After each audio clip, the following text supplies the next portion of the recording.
Hello dear students, welcome to my channel Chandra academy. I am Chandrashekhar Singh और आज मैं आप लोगों को एक सुंदर सा टॉपिक मॉर्फिम के बारे में बताने जा रहा हूं। ये ग्रामर का बहुत ही इम्पोर्टेंट टॉपिक है। आप लोग इसे जब देखेंगे और समझेंगे तो बहुत ही आसानी से समझ जाएंगे। मॉर्फिम का यूज हमेशा होता है, सब जगह होता है, लेकिन मॉर्फिम क्या है इसे भी जानना बहुत ज़रूरी है। तो मॉर्फिम वह शब्दांश है जो स्वतंत्र रूप से कोई अर्थ नहीं रखता है, पर कुछ शब्दों के आगे या पीछे लगकर उनके रूप और अर्थ को बदल देता है, जैसे S, ES, D, ED, ING, un, ETC.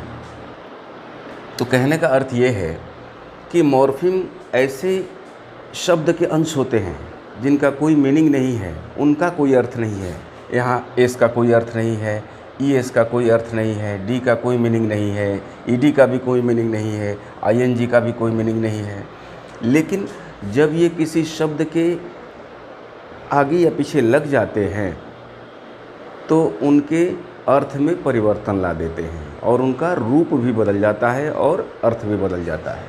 तो हम देखते हैं कि मॉर्फिम ऐसे शब्द होते हैं जो किसी शब्द के आगे पीछे लग करके उनके अर्थ और रूप में बदलाव लाते हैं। तो मॉर्फिम तो हम जान गए। तो अब हम लोग अगला टॉपिक जो पढ़ेंगे वो है सफिक्स एंड प्रीफिक्स। इसका सीधा कनेक्शन मॉर्फिम से है। सफिक्स और प्रीफिक्स का सीधा कनेक्शन मॉर्फिम से है। सफिक्स क्या है? हम लोग हिंदी में प्रत्यय पढ़ते हैं। प्रत्यय अर्थात ऐसे शब्द जो किसी शब्द के अंत में लग करके उनके अर्थ में परिवर्तन ला देते हैं। तो ठीक वही है कि जब मॉर्फिम को किसी शब्द के अंत में जोड़ते हैं तो इसे सफिक्स कहते हैं। जैसा कि हमने पढ़ा कि मॉर्फिम ऐसे शब्द है जिनका कोई मीनिंग नहीं होता है।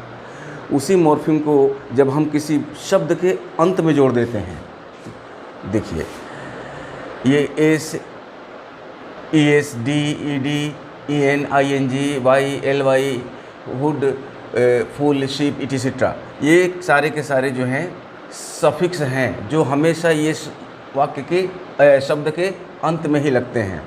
अब यहाँ हम देखते हैं कि सफिक्स का प्रयोग कैसे होता है। जैसे कैट में एस लगा, कैट में एस, ये कैट के अंत में लगा है, ये कैट्स हो गया। मैंगो के अंत में ये जो लगा मैंगोज, इसका अर्थ बदल दिया, रूप भी बदल दिया। प्ले के अंत में ये ईडी जगह मॉर्फिम लग गया, ये मॉर्फिम ईडी प्ले के जब अंत में लगा तो ये प्लेड हो गया। बीट के अंत में ईएन मॉर्फिम लग गया तो ये बीटेन हो गया, इसका अर्थ में परिवर्तन ला दिया। तो इस तरह से मॉर्फिम ऐसे शब्द होते हैं जो किसी के शब्द के आगे या पीछे लगते हैं और उनके अर्थ में परिवर्तन लाते हैं। तो सफिक्स में ये मॉर्फिम अंत में लगते हैं।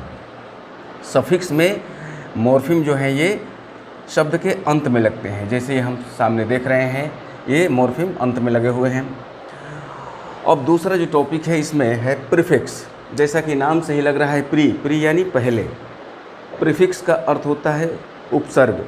हिंदी में हम उपसर्ग पढ़ते हैं कि उपसर्ग अर्थात वैसे शब्द जो किसी शब्दांश होते हैं जो वैसे किसी शब्द के पहले लगते हैं और उनके अर्थ में परिवर्तन लाते हैं। जब मॉर्फिम को किसी शब्द के पहले जोड़ते हैं तो इसे प्रीफिक्स कहते हैं। ये देखिए मॉर्फिम अन, डिस, प्री, इर, इम, इन, एंटी, मिस, ये सब हम किसी भी शब्द के पीछे लगाते हैं, शुरू में लगा देते हैं और उनके अर्थ में परिवर्तन करते हैं। जैसे हमको जो है हैप्पी में अन जब हम जोड़ते हैं तो अनहैप्पी, हैप्पी मीन्स खुश, अनहैप्पी मीन्स दुखी। डिस को हमने पहले लगा दिया है ऑनेस्ट के पहले, तो डिस प्लस ऑनेस्ट यानी डिसऑनेस्ट हो गया। ये जो है क्या है? प्रीफिक्स है। ये जो शुरू में लग रहे हैं प्रीफिक्स हैं, जिसको हिंदी में हम उपसर्ग बोलते हैं। तो डिसऑनेस्ट, ऑनेस्ट यानी ईमानदार, और जिसमें डिस लग गया यानी डिस प्रीफिक्स लग गया तो डिसऑनेस्ट यानी बेईमान हो गया। उसी तरह रेगुलर में जब इर प्रीफिक्स लग गया तो इररेगुलर हो गया, यानी रेगुलर का अर्थ होता है अनियमित, नियमित, और इर्रेगुलर का अर्थ होता है अनियमित। तो इर लगने के बाद ये इर्रेगुलर हो गया। तो ऐसे बहुत सारे शब्द हैं। ये जैसे एंटी है, तो अगर हम सोशल के पहले एंटी लगा दें तो एंटी सोशल हो जाएगा। टेक के पहले यदि हम मिस लगा दें तो मिस्टेक हो जाएगा। तो ये सारे जो हैं प्रीफिक्स हैं। तो आज हम लोग सफिक्स और प्रीफिक्स के बारे में अच्छी तरह से समझ लिए हैं। सफिक्स और प्रीफिक्स ये दोनों ऐसे टॉपिक हैं जिनके आगे या पीछे मॉर्फिम जुट करके उनके अर्थ और रूप में परिवर्तन ला देता है। तो ये था आज का एक टॉपिक मॉर्फिम, जिसका यूज अक्सर हम करते रहते हैं। तो आपको मेरी ये वीडियो पसंद आई हो तो आप इसे लाइक करें, शेयर करें और सब्सक्राइब करें। Thank you.